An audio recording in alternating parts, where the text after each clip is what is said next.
Good morning students, welcome the TSN school. Now we'll continue our last lesson, chapter number 9. Madam Ride the Bus.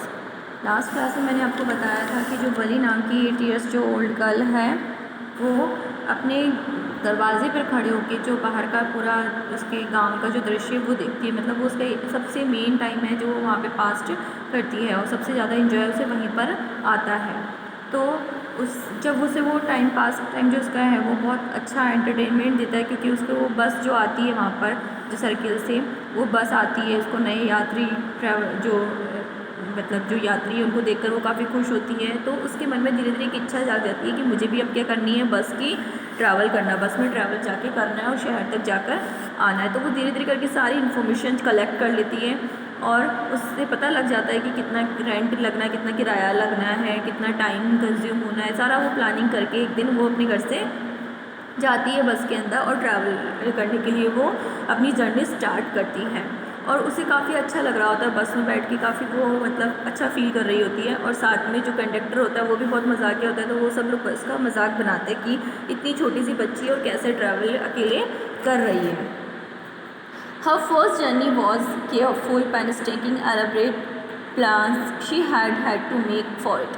She had terrified save whatever stray coins came her way, registering every temptation to buy peppermints, toys, balloons, and And finally, she had saved a total of 60 paisa.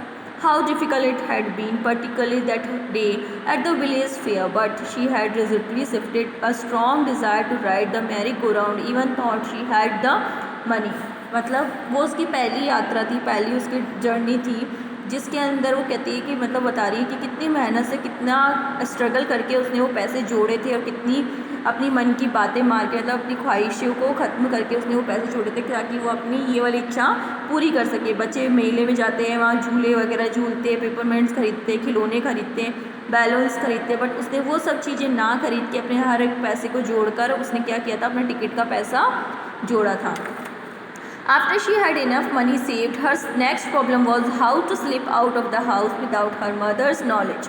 But she managed this without too much difficulty. Every day after lunch, her mother would nap from about 1 to 4 or so.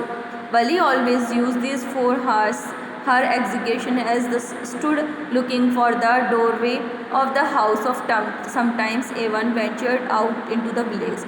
Today this same house could be used for her first aggregation outside the village.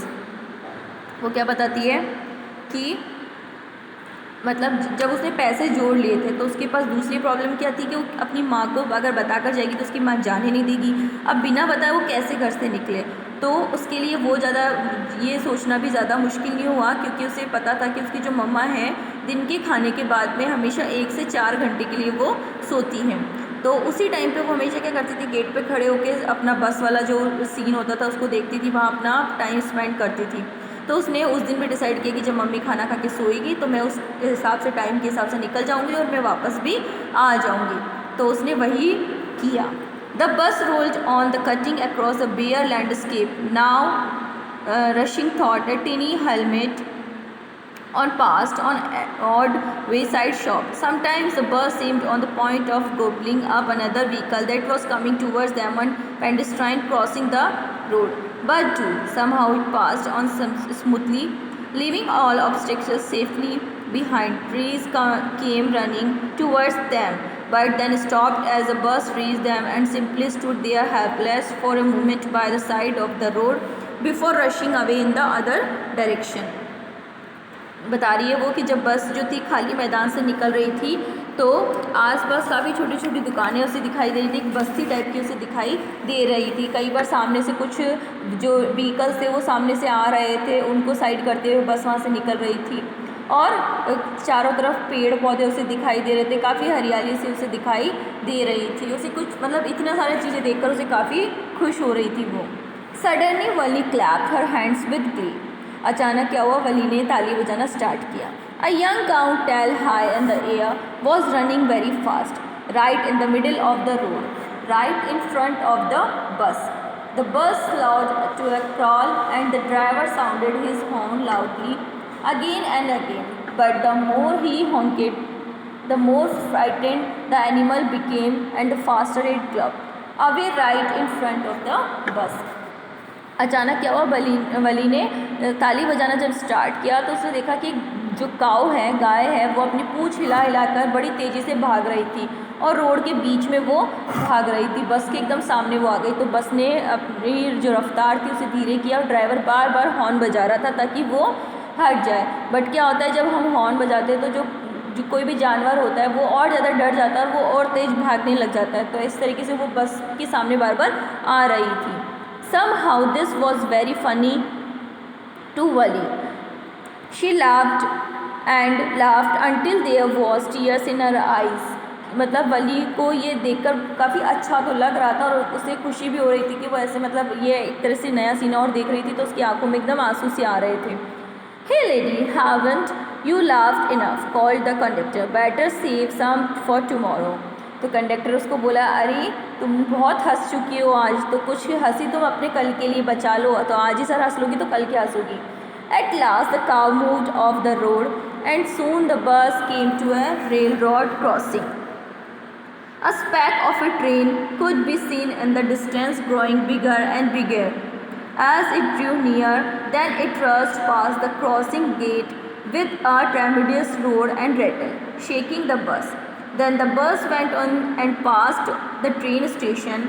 From there it traversed a busy, well-laid-out shopping street and turning entered a wide thoroughfare. Such big, bright-looking shops, wrought glittering displays of clothes and other merchandise, such big crowds. जब मतलब finally क्या हुआ, road से गाय हटी और जो बस थी उसने रेलवे क्रॉसिंग पर आ गई और फिर थोड़ी देर बाद में उसने वहाँ से क्रॉस करते हुए जब वो आगे बढ़ी तो मतलब उसको काफ़ी बड़ी बड़ी दुकानें दिखने लगी। रेलवे स्टेशन दिखा उसे और इतनी सुंदर सुंदर दुकानें थी, उन पर सब पे मतलब बहुत ज़्यादा भीड़ थी। जो रोड थे वो बहुत ज़्यादा बिजी रोड थे, काफ़ी बड़ी बड़ी दुकानें, उन पर बहुत सुंदर सुंदर कपड़े थे। इन सब चीज़ों के अंदर लोगों की भीड़ भी बहुत ज़्यादा थी। Struck dumb with wonder, Wali gaped at everything. जो वली थी वो चुपचाप इन सब चीज़ों को मुंह फाड़ के, मतलब एक होता ना एकदम नई चीज़ें जब दिखती है हमें तो एकदम शॉक्ड होकर वो सब चीज़ें देख रही थी। Then the bus stopped and everyone got off except Wali. तो जब बस रुकी तो वली वहाँ से नीचे उतरी। Hey lady, said the conductor, aren't you ready to go get off? This is as far as your 30 पैसा takes you. कंडक्टर ने कहा कि आप तुम उतरने के लिए तैयार हो, क्योंकि अब क्या है, तुम्हारा जो 30 पैसे का जो हिसाब था वो पूरा हो चुका है, उतनी यात्रा तुम्हारी पूरी हो चुकी है। No, Wali said, I am going back on this same bus. She took another 30 paisa for her pocket and handed the coins to the conductor. Why is something the matter? वली ने कहा, नहीं, मुझे वापस इसी बस से जाना है, तो ये लीजिए 30 पैसे और मेरी दूसरी टिकट बना दीजिए। कंडक्टर ने कहा, क्यों, क्या बात है? No, nothing is matter, I just felt like having a bus ride, that's all. कहती कोई बात नहीं है, बस मुझे तो बस के अंदर बैठने का जो मतलब राइड होती है, बस राइड जो होती है वो मुझे महसूस करनी थी, बस इतना ही मुझे करना था। Don't you want to have a look at the sides now that you are hair?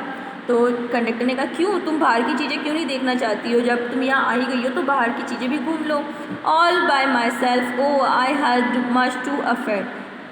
कहती है कि नहीं नहीं, मैं नहीं जाऊँगी अब बाहर, शायद मैं डर भी सकती हूँ। Greatly amused by the girls way of speaking, the conductor said, but you weren't afraid to come in the bus। कहता है कंडक्टर, अच्छा तुम बाहर जाने से डर जाओगी बट तुम बस में आने से तो नहीं डरी थी।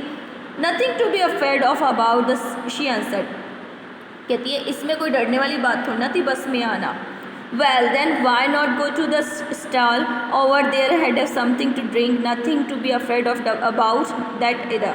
कहती है तो ठीक है, तुम पास वाली दुकान पर चले जाओ, कंडक्टर कहता है उससे, और जाकर कुछ खा पी लो, इसमें डरने वाली तो कोई बात नहीं है। Oh no, I couldn't do that. कहती है नहीं नहीं, मैं ऐसा नहीं कर सकती। Well then let me bring you a cold drink. कहता है ठीक है, मैं तुम्हारे लिए कोल्ड ड्रिंक लाकर दे देता हूँ। No, I don't have enough money. वली कहती है no, too I don't have enough money, just give me my ticket, that's all. कहती है मेरे पास इतना पैसा नहीं है, बस आपको मेरी टिकट मुझे दे दीजिए। It will be my treat and not cost to you anything. तो कंडक्टर ने उससे क्या कहा कि ये मेरी तरफ से ट्रीट समझना, इसके लिए आप तुम्हें कोई पैसा देने की ज़रूरत नहीं है। No no she said formally, please no, उसने मना किया।